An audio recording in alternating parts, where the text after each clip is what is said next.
جن لوگوں کو سانس کی بیماری ہو وہ لوگ اس سے بہت زیادہ متاثر ہوتے ہیں اور ان کو بہت زیادہ تکلیف ہوتی ہے اس وجہ سے۔ کاربن ڈائی آکسائڈ کی طرح یہ گیسز بھی بہت زیادہ خطرناک ہے اور ہوا میں آلودگی کا باعث بنتے ہیں۔ جی دوستو بھائیو، بات ہو رہی ہے ایسڈ رین کی، یعنی ایسڈ رین کیا ہوتا ہے اور اس کے کیا اثرات ہوتے ہیں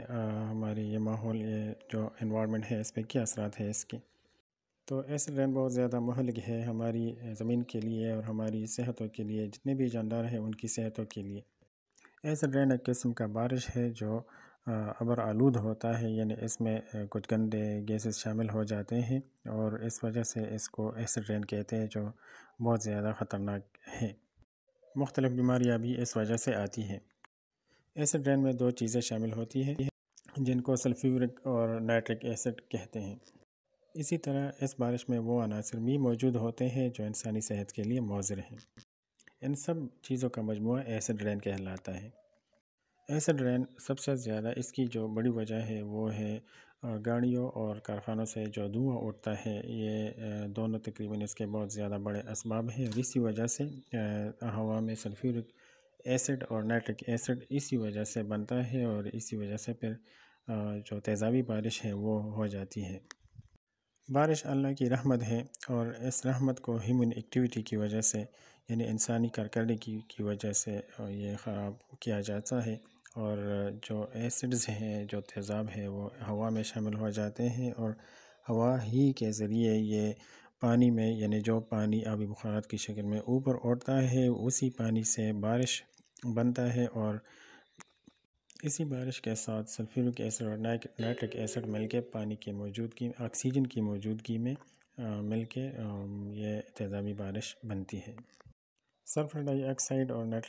نائٹروجن کے جتنے آکسائڈز ہیں وہ اس کے مین اجزاء ہیں۔ اسی طرح اور بھی ہے لیکن یہ سب سے بڑے اجزاء ہیں جو اس میں شامل ہوتے ہیں۔ اس کا جو سب سے بڑا منبع ہے وہ یہ ہے کہ پیٹرول یا اس طرح کے جو تیل ہے اس کو جلانے سے یہ گیسز بنتی ہے اور یہ گیسز پھر ہوا میں شامل ہو کے پانی کی موجودگی میں اور آکسیجن کی موجودگی میں کیمیکل ریئیکشن کر کے ہماری یہ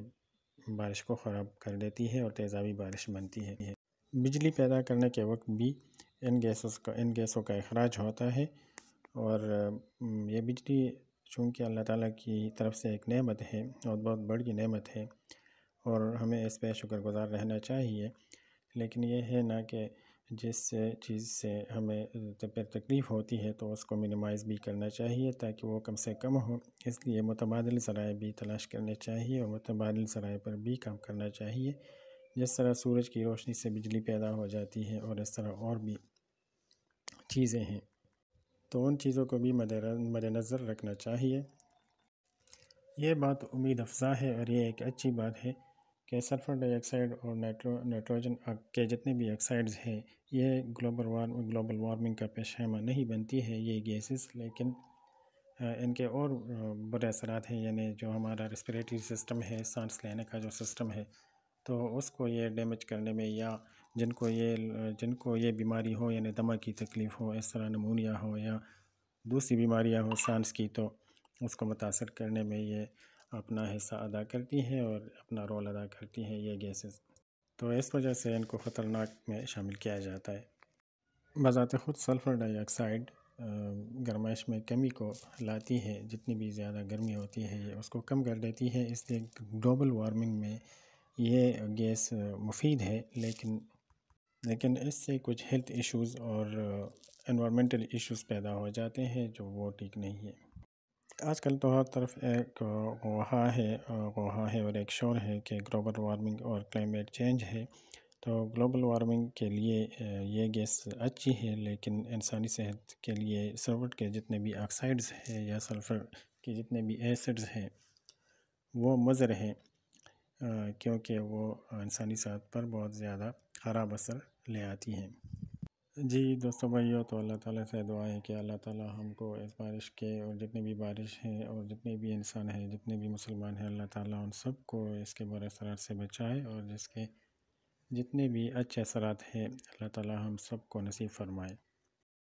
جب حالات ایسے ہو جائے جب ہم کچھ بھی نہیں کر سکتے ہیں تو اللہ تعالیٰ سے دعا لازمی کرنی چاہیے اور ہر حال میں اللہ تعالیٰ سے مانگنا چاہیے، لیکن انہی حالات میں تو ضرور اللہ تعالیٰ کی طرف متوجہ ہونا چاہیے۔ ویڈیو کے اختتام پہ آپ کو ایک نظم سناتا ہوں، وہ ہے اسماعیل میرٹی صاحب کی، چلے آئے سنیں۔ گنگور گٹا تلی کڑی تھی، پر بوند ابھی نہیں پڑی تھی، ہر قطرہ کے دل میں تھا یہ خطرہ، ناچیز ہوں میں غریب قطرہ، تر مجھ سے کسی کا لب نہ ہوگا، میں اور کی بوند آپ کا جوگا، کیا کہ میں بجھاؤں گا پیاس، اور نہ ہی کروں گا سچا ناس، خالی ہاتھوں سے کیا سخاوت، کی باتوں میں کیا حلاوت، کسی برقعے پہ میں کروں دلیری، میں کون ہوں کیا بساط میری،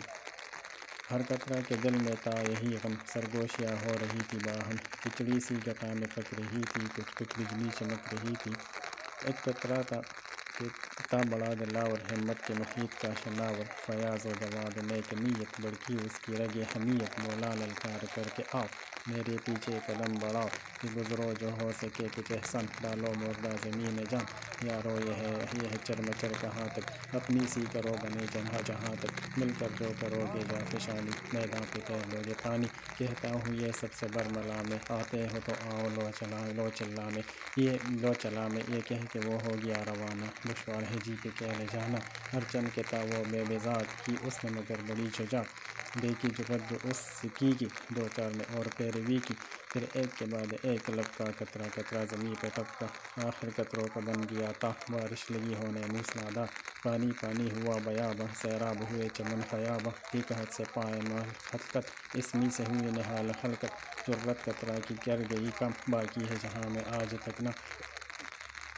اے صاحب و قوم کی خبر لو، قطروں کا سا اتفاق کر لو، قطروں کا سا اتفاق کر لو، قطروں کا سا اتفاق کر لو، قطروں ہی سے ہوگی نہر جاری، چل نکلیں گی کشتیاں تمہاری،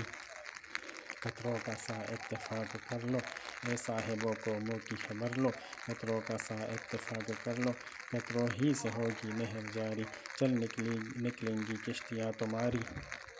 دوستو بھائیو، یہ ہے نظم کا اختتام، اور یہ ہے ویڈیو کا اختتام بھی، مجھے اپنی دعا میں یاد رکھے، اور اللہ تعالیٰ آپ کو خوش رکھے۔ اللہ تعالیٰ سے دعا ہے کہ اللہ تعالیٰ ہم پر اپنی رحمت کی گٹائے برسائے، اور ہم جتنے بھی تکالیف ہیں، جتنے بھی مشکلیں ہیں ہماری، ہم سب کی اللہ تعالیٰ اس کو اپنی غیب سے ہماری مدد کرے، لیکن یہ ہے نا کہ اللہ تعالیٰ کی طرف متوجہ ہونا چاہیے، اور اللہ تعالیٰ سے دعا مانگنی چاہیے، تاکہ ہم نے بھی تو کچھ کرنا ہے نا بھائیو۔ اللہ تعالیٰ تو سب کچھ کر سکتے ہیں، لیکن ہمیں اس دنیا میں بھیجا گیا ہے اس لیے تاکہ ہمارا امتحان ہو سکے، اس امتحان میں ہم نے پاس کرنے کی کوشش کرنی چاہیے۔ اللہ تعالیٰ ہم سب کو کامیاب فرمائے، آمین ثم آمین۔